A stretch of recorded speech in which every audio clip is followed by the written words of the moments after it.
غزوہ بدر میں مسلمانوں کو بہت زبردست اللہ نے فتح دی، کفار مکہ کو بڑی زک پہنچی، 70 بڑے تقریباً سارے ان کے بڑے سردار مارے گئے۔ ان کے اندر اب جو جلن تھی اور غصہ تھا، اور عرب کا یہ مزاج تھا کہ بدلہ لینا ہے، لہذا 1 سال کے اندر انہوں نے پوری تیاری کی، تمام جو بھی کر سکتے تھے ساز و سامان جمع کیا، 3000 کا لشکر لے کر۔ اور اب ابو سفیان، ابو جہل تو مارا جا چکا تھا، وہ تھا سردار جو کہ بدر میں آیا تھا فوج لے کر۔ اب ابو سفیان جو ہیں وہ چونکہ بعد میں ایمان لے آئے، ان کے نام کو تو ہم ادب کے ساتھ ہی لیں گے، اب وہ سردار تھے اس وقت، اور وہ 3000 کا لشکر لے کر آئے، اور اس دفعہ وہ اتنا اہتمام کر کے آئے تھے کہ ہماری فتح یقینی ہے، اپنے بچوں کو خاص طور پہ خواتین کو بھی ساتھ لے کر آئے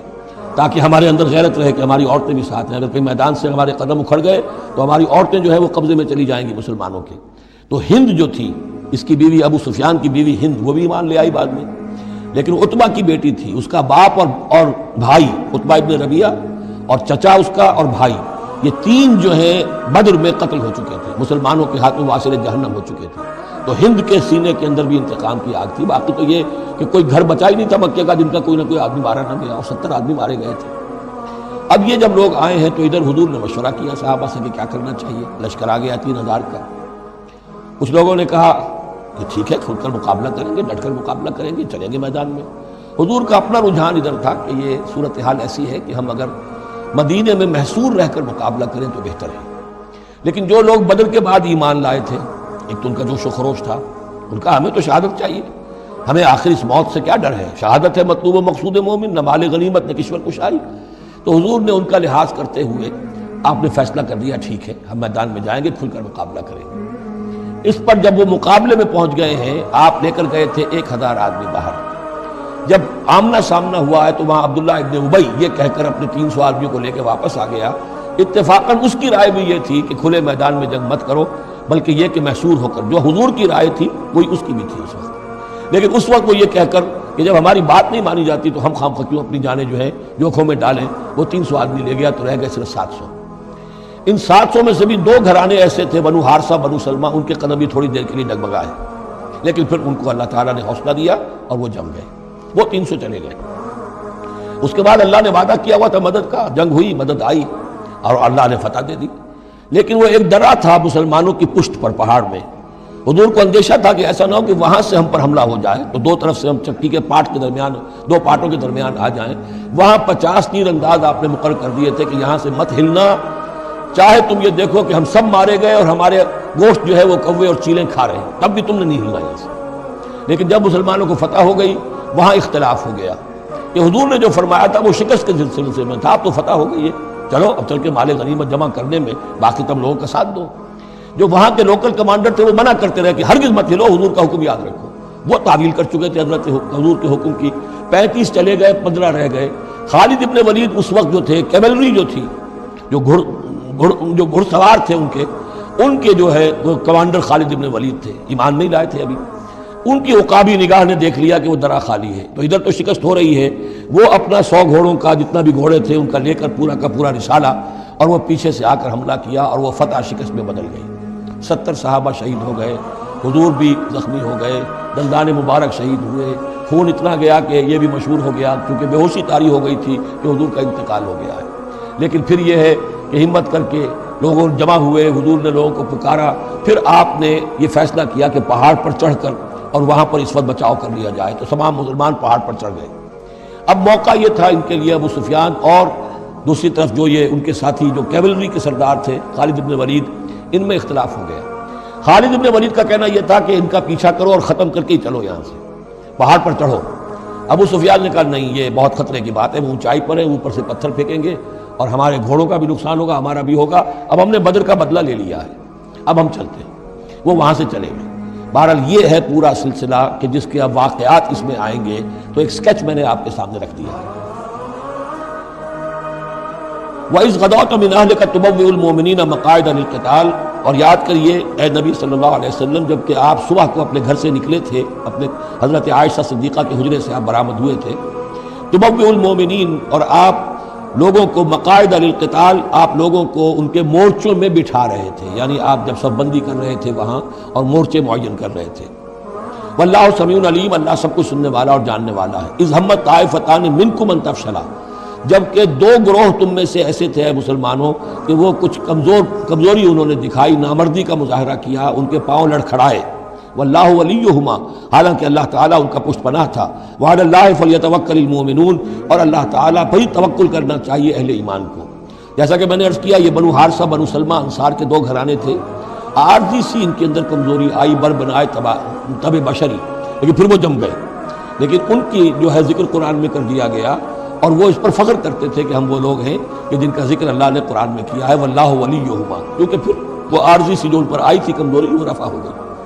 اور آپ غور کریں گے کہ وہ جو بدبخت تھے 300 جو چلے گئے عین میدان جنگ سے، ان کا ذکر بھی اللہ نہیں کر رہا یہاں پر، گویا کہ وہ اس لائق بھی نہیں ہے کہ ان کا ذکر کیا جائے، انڈائریکٹلی اس کا ذکر آخر میں آئے گا ورنہ شروع میں نہیں۔ وَلَقَدْ نَصَرَكُمُ اللَّهُ بِبَدْرٍ وَأَنْتُمْ أَذِلَّةٌ، اور مسلمانوں یاد کرو اللہ نے تمہاری مدد کی تھی بدر میں جبکہ تم بہت کمزور تھے، کل 8 تلواریں، 313 کے سوا سب کے پاس تلواریں نہیں تھیں، 8 تلواریں، 200 کا 100 گھوڑے کا رسالہ لے کر آئے تھے بدر میں بھی، ادھر 2 گھوڑے تھے صرف، ادھر 700 اونٹ تھے، ادھر 70 اونٹ تھے، یہ کچھ 313 کے مقابلے میں 1000، اللہ نے تمہاری مدد کی تھی۔ وَلَقَدْ نَصَرَكُمُ اللَّهُ بِبَدْرٍ وَأَنْتُمْ أَذِلَّةٌ، تو بہت کمزور تھے اس وقت۔ فَاتَّقُوا اللَّهَ لَعَلَّكُمْ تَشْكُرُونَ، تو اللہ کا تقوی اختیار کرو تاکہ تم اللہ کا صحیح معنی میں شکر ادا کر سکو۔ اِذْ تَقُولُ لِلْمُؤْمِنِينَ، اے نبی جبکہ آپ کہہ رہے تھے اہل ایمان سے، أَلَنْ يَكْفِيَكُمْ، کیا تمہارے لیے یہ کافی نہیں ہے، أَن يُمِدَّكُمْ رَبُّكُمْ بِثَلَاثَةِ آلَافٍ مِنَ الْمَلَائِكَةِ مُنزَلِينَ، کہ اللہ تعالیٰ تمہاری مدد کرے 3000 فرشتوں سے کہ جو آئیں اترنے والے ہیں آسمان سے، یعنی 3000 کا لشکر آیا ہے۔ اے مسلمانوں میں تمہیں خوشخبری دیتا ہوں اللہ تعالیٰ 3000 فرشتے تمہاری مدد کو بھیجے گا۔ بلا، حضور نے اللہ تعالیٰ کی طرف سے آ رہا، یہ بات تو حضور نے فرمائی تھی، اللہ تعالیٰ نے حضور کی اس دعا، گویا کہ دعا کہہ لیجئے یا جو بھی آپ نے پیشن گوئی کی، ایک طرح کا استدعا بھی ہو سکتی تھی کہ اللہ سے اس طریقے سے آپ یہ استدعا کر رہے ہوں، تو فوراً اس کی منظوری کا اعلان ہو گیا، بلا کیوں نہیں۔ ان تصبروا وتتقوا، مسلمانوں اگر تم صبر کرو گے اور تقوی کی روش پر رہو گے، وَيَأْتُوكُم مِّن فَوْرِهِمْ هَٰذَا، اور اگر وہ فوری طور پر تم پر حملہ آور ہو جائے دشمن، يُمْدِدْكُمْ رَبُّكُمْ بِخَمْسَةِ آلَافٍ، تو اللہ تو تمہاری مدد کرے گا تمہارا پروردگار 3000 نہیں 5000 فرشتوں کے ذریعے سے، مصوبین جو نشان زدہ گھوڑوں کے اوپر آئیں گے۔ لیکن اس کے ساتھ دیکھیے وَمَا جَعَلَهُ اللَّهُ إِلَّا بُشْرَىٰ لَكُمْ، لیکن یہ سب بھی اللہ تعالیٰ کی طرف سے ایک بشارت کے طور پر تمہیں بتا دیا گیا، وَلِتَطْمَئِنَّ قُلُوبُكُمْ بِهِ، اور تاکہ تمہارے دل مطمئن ہو جائیں، وَمَا النَّصْرُ إِلَّا مِنْ عِنْدِ اللَّهِ، مدد تو ہوتی ہی اللہ کی طرف سے ہے، فرشتوں کا بھیجنا بھی ضروری نہیں ہے، اللہ فرشتوں کو بھیجے بغیر مدد کر سکتا ہے، کن فیکون کی شان رکھتا ہے، لیکن تمہاری طبع بشری کے حوالے سے تمہیں یہ خبر دی گئی ہے کہ 3000 کیا اگر دشمن سامنے ہے تو تمہیں 3 نہیں 5000، اگر وہ فوری طور پر آگے حملہ آور ہو گئے تو 5000 تمہیں فرشتے بھیج دیں گے۔ لِيَقْطَعَ طَرَفًا مِّنَ الَّذِينَ كَفَرُوا، یہ اللہ تعالیٰ چاہتا ہے کہ یہ کافروں کا ایک بازو کاٹ دے، اور یکبتہم، یا ان کو ذلیل کر دے، فَيَنْقَلِبُوا خَائِبِينَ، تاکہ پھر وہ لوٹ جائیں بہت ہی خائب و خاسر ہو کر، ناکام ہو کر۔ اب یہ گفتگو ذہن میں رکھیے، ترتیب جو ہے وہ نہیں ہے، پہلے جو ذکر ہو رہا ہے وہ تو آپ میدان جنگ میں پہنچ چکے تھے، یہ ذکر ہو رہا ہے اس سے پہلے کا، جب خبریں پہنچی ہوں گی کہ 3000 کا لشکر آ رہا ہے، اس وقت جو گفتگو ہوئی ہے۔ اب اس جنگ کے دوران جو بھی کچھ مسلمانوں سے خطائیں ہوئیں، غلطیاں ہوئیں، ان کی طرف بھی اشارہ ہے۔ اس میں بعض ایک معاملہ ایسا بھی ہوا جو حضور سے بھی خطا کا ایک معاملہ ہوا، اس کے اوپر بھی گرفت ہے، بلکہ سب سے پہلے حضور والے معاملے کو لیا جا رہا ہے۔ جب آپ زخمی ہو گئے شدید اور آپ پر بے ہوشی بھی طاری ہوئی، پھر جب ہوش میں آیا تو آپ کی زبان پر یہ الفاظ آ گئے، کیف یہدی اللہ قوما خضبوا وجہ نبیہم بالدم، اللہ اس قوم کو کیسے ہدایت دے گا جس نے اپنے نبی کے چہرے کو خون سے رنگ دیا، کیونکہ تلوار کا وار پڑا تھا آپ کی، یہ چیک جو ہے، چیک بون پر یہ جو ہڈی ہے چہرے کی، اور اس سے 2 آپ کے دانت بھی شہید ہو گئے تھے، اور یہ کہ فوارہ خون کا چھوٹا تھا، اور اس فوارے سے ظاہر بات ہے آپ کا پورا چہرہ لہو لہان، پورا جسم، اور خون اتنا گیا کہ آپ پر بیہوشی طاری ہو گئی۔ کیف یہدی اللہ قوما، اللہ کیسے ہدایت دے گا اس قوم کو، خضبوا، جنہوں نے رنگ دیا، وجہ نبیہم، اپنے نبی کے چہرے کو، بالدم، خون سے، اس پر گرفت ہو گئی۔ لیس لک من الامر شیء، اے نبی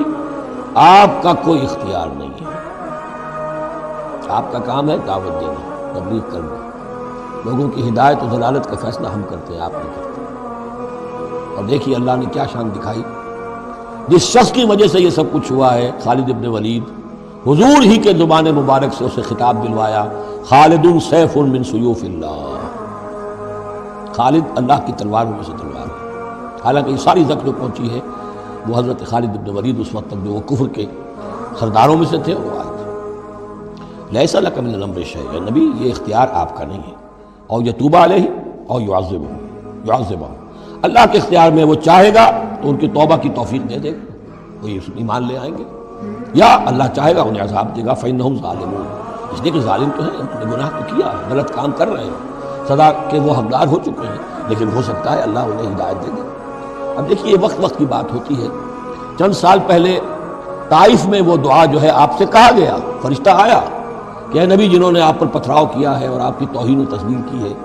یہ ملک الجبال جو ہے کہتا ہے کہ میں حاضر ہوں، مجھے اللہ نے بھیجا ہے، آپ فرمائیں تو ان دونوں پہاڑوں کو ٹکرا دوں جن کے مابین یہ وادی کے اندر یہ شہر طائف آباد ہے، تاکہ یہ سب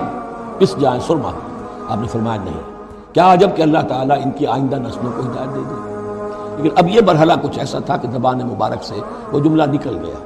یہ بھی ہو سکتا ہے کچھ چونکہ بے ہوشی سے ایک دم اٹھے ہیں تو اس وقت پوری طریقے سے آپ جو ہے اپنے پوری طرح اپنے حواس جو ہے ابھی بحال نہیں ہوئے تھے اور یہ الفاظ نکل گئے۔ لیکن اللہ تعالیٰ کا معاملہ ہے، الرب رب وان تنزل والعبد عبد وان ترقى، بندہ بندہ ہی رہتا ہے چاہے کتنا ہی بلند ہو جائے، اور رب رب ہی ہے چاہے کتنا ہی نزول فرما لے۔ اب تو وہ وقت ہے نا، رات کا پچھلا پہر شروع ہو رہا ہے نا، اللہ تعالیٰ سمائے دنیا تک نازل ہوں گے، اور شب معراج میں حضور 7ویں آسمان پر چلے گئے۔ اللہ اس پہلے آسمان پر آ کر بھی رب ہے، اور حضور اس 7ویں آسمان پر پہنچ کر بھی بندے ہیں۔ الرب رب وان تنزل والعبد عبد وان ترقى